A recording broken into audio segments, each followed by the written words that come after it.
Sunflower, जो कि direct की है विकास बहल ने। विकास बहल एक दौर में एक ट्रायो का हिस्सा हुआ करते थे। इस ट्रायो में और मेंबर्स थे अनुराग कश्यप और विक्रमादित्य मोटवानी। ये तीनों मिलकर एक प्रोडक्शन हाउस चलाते थे जिसका नाम था फैंटम प्रोडक्शंस। अब बाद में क्या हुआ, विकास बहल पर मीटू का आरोप लग गया और ये ट्रायो चितर बितर हो गया। पहले अच्छा हिसाब था यार, कभी कोई बंदा कोई फिल्म डायरेक्ट करता था तो कोई इसे प्रोड्यूस करता था, तीनों के नाम आपस में कहीं ना कहीं आते रहते थे। लेकिन अब सब चितर बितर हो गया।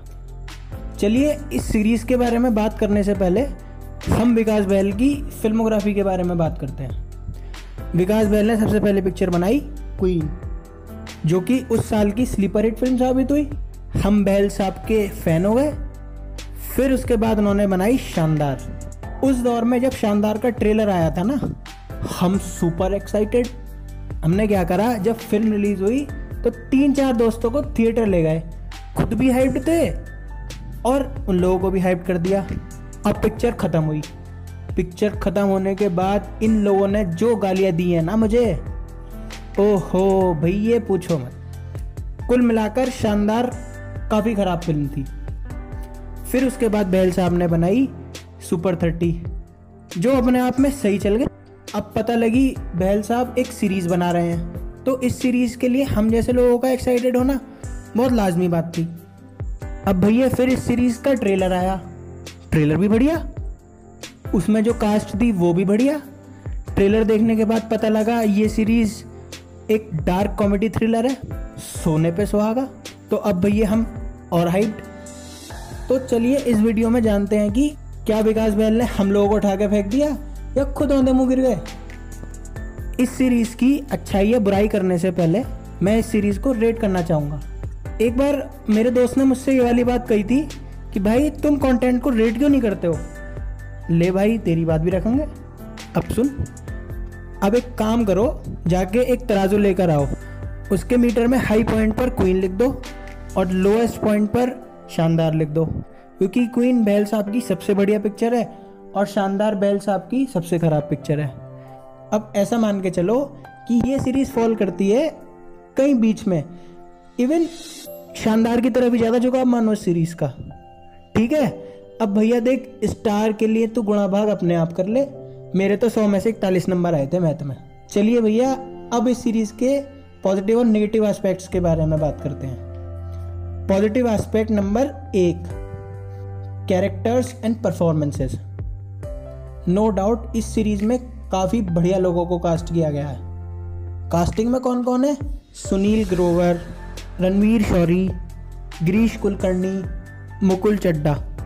इवन इन सभी लोगों के जो कैरेक्टर्स हैं वो भी काफ़ी इंटरेस्टिंग हैं। चलिए जानते हैं कैसे इंटरेस्टिंग है। सुनील ग्रोवर जो कि एक 35 साल के लोनर हैं, उनको सफाई का फोबिया है कि वो देख के भाई थोड़े बावले भी हो जाते हैं, भाई थोड़ा अजीब भी है। इन सब की वजह से भाई जो कॉमेडी क्रिएट हुई है ना वो ऑन पॉइंट है। रणवीर शौरी जो कि एक नो नॉनसेंस पुलिस वाले बने हैं, काफ़ी शांत रहते हैं, अपने काम के लिए बहुत फोकस्ड हैं, लेकिन भाई बंदा एक जगह जाके फट जाता है, मतलब काफ़ी गुस्सा करता है, वो सीन देखने लायक है। गिरीश कुलकर्णी जो कि सरप्राइजिंगली इस सीरीज़ के शो स्टीलर हैं, सब इंस्पेक्टर का किरदार निभाते हैं, जो कि अपने आप को स्टड समझता है। बंदा न्यू स्वैग में मोबाइल ऊपर नीचे करता है, वो सीन देखने लायक है। कुल मिलाकर जितना मज़ा उनके काम को देखने में आया ना, पूरी सीरीज़ में और किसी चीज़ में नहीं आया। मुकुल चड्ढा जो कि आई थिंक इस सीरीज़ के सबसे मेन किरदार हैं, आप ये सीरीज़ जाके देखोगे तो आपको पता लगेगी। मुकुल चड्ढा एक केमिस्ट्री टीचर का किरदार निभाते हैं, जिनकी 24 घंटे लड़ाई अपने पड़ोसी से होती रहती है, वो भी अपनी जगह ठीक हैं।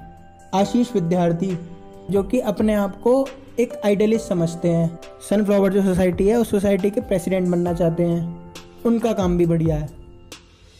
अब तुम कहोगे तो सब बात बढ़िया ही बढ़िया बताया जा रहा है, निगेटिव पॉइंट्स क्या हैं, सुनो बताता हूँ। Negative point number 1, drop dead screen play. इस सीरीज़ का स्क्रीन प्ले यार इतना बोरिंग है ना, मतलब हद से ज़्यादा लेजी।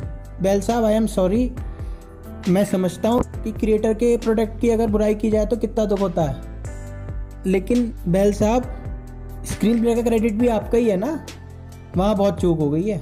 सीरीज़ में कई लंबे लंबे सीन्स हैं जो कि स्टोरी को बिल्कुल कॉम्प्लीमेंट नहीं करते, एकदम फ्लैट मालूम पड़ते हैं। कई सब प्लॉट्स हैं जिनका स्टोरी से कोई जुड़ाव नहीं है। विकास बहल ने इस सीरीज़ में एक क्रिएटिव चॉइस ली है कि मर्डरर को शुरुआत में रिवील कर दिया है। आई थिंक ये क्रिएटिव चॉइस उनके ऊपर उल्टी पड़ गई है। इस क्रिएटिव चॉइस को लेने के पीछे आइडिया तो बिल्कुल नोबल है, मैं बताता हूँ कैसे। एल्फ्रेड हिचकॉक, जिन्होंने साइको जैसी एक पाथ ब्रेकिंग हॉरर थ्रिलर बनाई थी, वो कहते हैं कि आप कैसे डिनर टेबल की एक कन्वर्सेशन को इंटरेस्टिंग बनाओगे। बोले एक काम करो, डिनर टेबल के नीचे एक बॉम्ब लगा दो, उस बॉम्ब का केवल ऑडियंस को पता हो जाएगी आपकी सिंपल कन्वर्सेशन बहुत इंटरेस्टिंग। आई थिंक विकास बहल ने इसी आइडिया को ध्यान में रखे मर्डरर को शुरुआत में रिवील कर दिया, जिससे हम एज ऑडियंस काफ़ी लिबरेट रहे हैं। लेकिन ये आइडिया उल्टा पड़ गया। कुल मिला के इसके ख़राब स्क्रीन प्ले होने की वजह से जो इस सीरीज़ में बढ़िया बढ़िया सीन्स भी हैं ना, वो एकदम फ्लैट मालूम पड़ते हैं। वो सीन्स इंडिविजुअली बेहतर काम कर सकते थे, लेकिन यहाँ पर बिल्कुल काम नहीं कर रहे हैं। तो भाई अब सॉल्यूशन क्या हो सकता है उसके बारे में बात करते हैं। आई थिंक बहल साहब अगर इस सीरीज़ में बिल्कुल ट्रेडिशनल अप्रोच के साथ काम करते तो शायद ये सीरीज़ वर्क कर सकती थी। मतलब मर्डरर को लास्ट में रिवील करते तो। अच्छा, एक इंटरेस्टिंग बात बताता हूँ। एक बार मैंने ऐसी सलाह अनुराग कश्यप को भी दी थी, है ना। अब अनुराग कश्यप हम पे सीधे पड़ गए। आपको यकीन नहीं होता तो जाके ये देखो। खैर, अब मैं आपको एक फिल्म रिकमेंड करूँगा, बहल साहब आपको नहीं, अपनी ऑडियंस को। तो फिल्म का नाम है पटाखा, जिसमें सुनील ग्रोवर एक मेन कैरेक्टर में है और उनका कैरेक्टर नारद मुनि से इन्फ्लुएंस्ड है। वो फिल्म डायरेक्ट की है विशाल भारद्वाज ने। काफ़ी बढ़िया फिल्म है, जाके देखो। अगर आपको पटाखा देखनी हो तो वो फिल्म अवेलेबल है प्राइम वीडियो पर।